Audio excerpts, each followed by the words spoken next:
जा दिलवा दीवाना हो गइल। सच तू हंस के देखलुए जा दिलवा दीवाना हो गइल।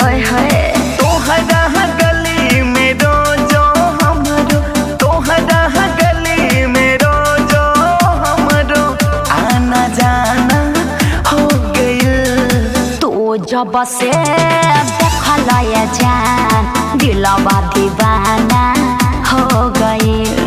तू जब से देखला ये जान दिलवा दीवाना हो गइल।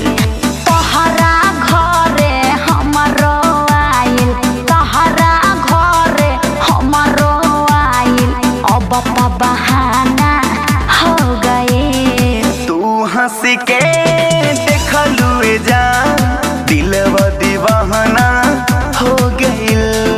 तू जब से देखला ये जान दिलवा दीवाना हो गइल।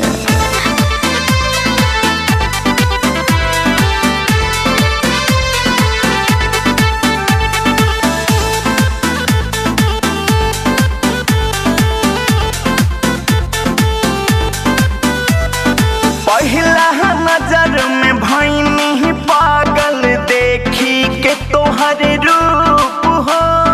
होठवा लगल गुलाब के फूलवा, बिंदिया हजारा के धूप हो।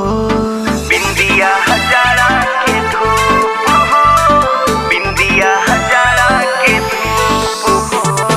लड़ते ना धड़कन धड़कल भइल अजबे फील हो। चोर बन के चोरी कली हला जानो हमारा दिल हो, जानो हमारा दिल हो, जानो हमारा दिल हो। सांस में हमारा बसलुए जान जग अनजाना हो गइल। सांस में हमारा बसलुए जान जग अनजाना हो गइल।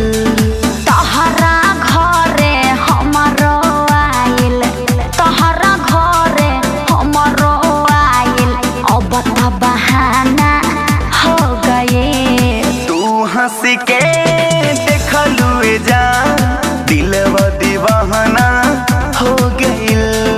तू जब से देखला ये जान दिलवा दीवाना हो गइल।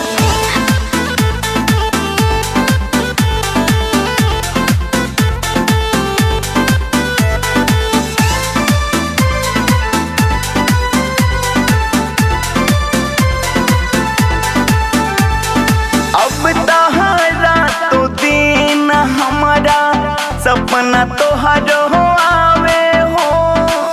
तहरा सिवा हमारे सोना केहू मन के न भावे हो।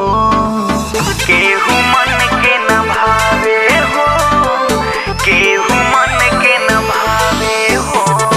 नागेंद्र वो जाला मनवा लागे नयाज कल हो।